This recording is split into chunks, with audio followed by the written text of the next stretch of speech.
Kaleshwaram case, ORR case, phone tapping case ఏమైంది అని అడుగుతున్నారు. ఎవరు? బీజేపీ రాష్ట్ర అధ్యక్షుడు కిషన్ రెడ్డి గారు. సీఎం రేవంత్ రెడ్డికి కిషన్ రెడ్డి సూటి ప్రశ్న. 3 ఎమ్మెల్సీ స్థానాల్లో బీజేపీదే విజయమని ధీమా. మేము కూడా అదే అడుగుతున్నాం. Kaleshwaram case, phone tapping case and ORR case. Revanth రెడ్డిని స్టేట్గా అడుగుతున్నాం, ఏమైనా ఈ కేసులని మేము కూడా అడుగుతున్నాం.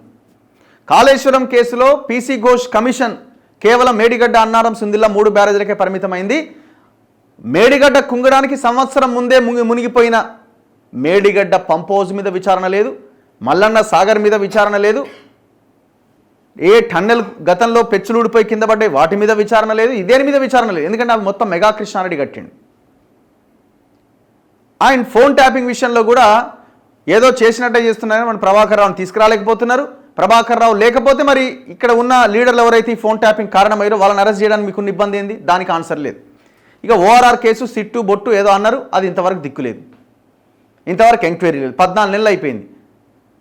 హెచ్ఎండిఏకి ముఖ్యంగా తెలంగాణ రాష్ట్రానికి ఒక ఆదాయ వనరుగా, ఒక బంగారు బాత లాంటి రోజుకి 2 కోట్ల రూపాయలు సంపాదించి పెట్టే ఓఆర్ఆర్ ఔటర్ రింగ్ రోడ్డుని 30,000 కోట్లు రావాల్సిన దగ్గర 7,000 కోట్లకి తెగనమ్మేసిరు ఒక ముంబై కంపెనీకి. దీని మీద ఎంక్వైరీ ఏది? అధికారంలో లేనప్పుడు రద్దు చేస్తామన్నారు, అధికారంలోకి వచ్చాక ఇప్పుడు రద్దు చేస్తే ఎట్లా? వాడు కోర్టుకు పోతే ఆగిపోతే మేము ఫస్ట్ విచారణ చేయాలన్నారు. మరి విచారణకి ఎన్ని నెలల సమయం పడుతుంది? ఎస్, కిషన్ రెడ్డి గారు అడిగే ప్రశ్నలో మంచి పాయింట్సే కిషన్ రెడ్డి గారు రేస్ చేశారు. కానీ అదే సమయంలో కిషన్ రెడ్డి గారు కూడా సమాధానం చెప్పాలి. ఫోన్ ట్యాపింగ్ కేసే తీసుకుందాం. ఫోన్ ట్యాపింగ్ కేసులో బిఎల్ సంతోష్ని అరెస్ట్ చేయడానికి, ఇంకా మిగతా తుషార్ వాళ్ళని వీళ్ళని అరెస్ట్ చేయడానికి ప్రత్యేకంగా ఎమ్మెల్యేల ఫామ్ హౌస్ కొనుగోలుకు సంబంధించి ఒక అధికారులని కేరళకి అక్కడిక్కడ సపరేట్ ఫ్లైట్ ఇచ్చి పంపిండు కేసీఆర్ అన్నాడు. ఆ ఫామ్ హౌస్ కొనుగోలు కేసులో ఎక్కడా ట్రాన్సాక్షన్స్ లేవు, ఇంకెక్కడా లేదు, ఇందులో ఫోన్ ట్యాపింగ్ అంశం కూడా ఉండొచ్చు అన్న వార్తలు కూడా వచ్చినాయి. మరి దీని మీద మీరు ఏమి ఎంక్వైరీ చేసిరండి? మీరు ఏమి ఎంక్వైరీ చేసిరు? ఎలక్షన్స్లో మిమ్మల్ని కార్నర్ చేయడానికి దాన్ని వాడుకున్నాడు, సరే దొరికిపోయినది పక్కన పెడదాం. కానీ దీని మీద మీ ఎంక్వైరీ ఏది? కేంద్రం ఇమీడియట్గా దాని మీద రెస్పాండ్ అవ్వాల్సిన అవసరం లేదా? ట్యాపింగ్ అయినట్టు చాలా క్లియర్గా ఆయన నందకుమార్ ఆడియోలు బయటకు వచ్చినాయి, కేసీఆర్ వాటిని ట్యాప్ చేసి తీసుకొచ్చుకున్నాడు. కోర్టు సీరియస్ అయింది. అసలు ఎట్లొచ్చింది మీకు ఈ డేటా? పోలీసుల దగ్గర ఉండాల్సిన ఈ ఫుటేజ్ కానీ ఈ కాల్స్ కానీ మీ దగ్గరికి ఎట్లొచ్చిందని క్వశ్చన్ చేసింది. మరి కేంద్రం బాధ్యత ఇందులో లేదా? కేంద్రం బాధ్యత ఇందులో లేదా? కాళేశ్వరం మీద మీరు కూడా ఎంక్వైరీ చేయాలా? ఈ రాష్ట్రంలో సరే బీఆర్ఎస్ అవినీతి దాని మీద కాంగ్రెస్ ఎంక్వైరీ చేస్తలేదని మీరు అంటున్నారు. ఇదే కాళేశ్వరం ప్రాజెక్టు మీద, మెగా కృష్ణారెడ్డి మీద మరి మీ పాత్ర ఏంది? మీరెందుకు ఎంక్వైరీకి ఆదేశించారు? ఒక ఫైనాన్షియల్ గ్యాంగ్ రేప్ లాగా ఈ దేశాన్ని, రాష్ట్రాన్ని పట్టి పీడిస్తున్న మెగా లాంటి వాళ్ళకి మీరెందుకు సపోర్ట్గా నిలబడుతున్నారు? ఎలక్టోరల్ బాండ్స్ కింద తెలంగాణ ప్రజల డబ్బులని 500 కోట్ల రూపాయలు భారతీయ జనతా పార్టీకి మీకు కూడా డబ్బులు ఇచ్చిండు కదా, మీకు ఇచ్చిండు.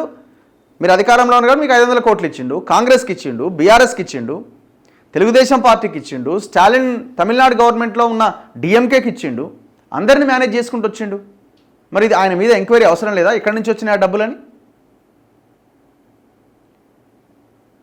ఇప్పుడు ఆర్ఈసీ కానీ, ఈ రూరల్ ఎలక్ట్రిఫికేషన్ కార్పొరేషన్ కానీ, ఈ 2 ప్రభుత్వ రంగ సంస్థల ద్వారా మీరే కదా ఈ కాళేశ్వరం ప్రాజెక్ట్కి 60,000 కోట్ల అప్పులు ఇప్పించింది. 10%, 11% ఇంట్రెస్ట్కి. మరి మీ బాధ్యత ఇందులో లేదా? మీరు విచారణ చేయరా? ఈయన చేయడు, మీరు చేయరు, ఇద్దరు తిట్టుకుంటా ఉంటారు. నువ్వు చేస్తలేవు, నువ్వు చేస్తలేవు. ఎవరు చేయాలి దీని మీద? కేంద్రము. ఇక్కడ రేవంత్ రెడ్డి రాష్ట్రానికి ముఖ్యమంత్రి, అక్కడ నరేంద్ర మోదీ కేంద్రంలో ప్రధానమంత్రి. దొంగలని కాపాడుతున్నారు ఇద్దరు కలిసి దొంగలని కాపాడుతున్నారు. ఆ దొంగలతో ముగ్గురు కలిసి కొల్లుడైపోయి వ్యవహారం నడిపిస్తున్నారు.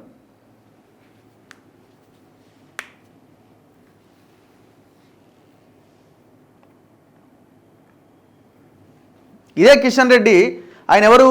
ఈయన శాసనసభ లీడర్ ఎవరు ఉండే కదా, ఆయన మన మహేశ్వర్ రెడ్డి గారు, ఏలేటి మహేశ్వర్ రెడ్డి గారు, ఆయన హెటిరో మీద, మై హోమ్ మీద 2-3 ప్రెస్ మీట్లు పెట్టంగానే ఇక ఆపు సాలు అని ఆయన అన్నది వాస్తవం కాదా? ఎవరి పక్షాన్ని నిలబడ్డారు? మీరంతా లీడర్లంతా కార్పొరేట్ల పెట్టుబడిదారుల పక్షాన్ని నిలబడ్డారు, ప్రజల పక్షాన లేరు.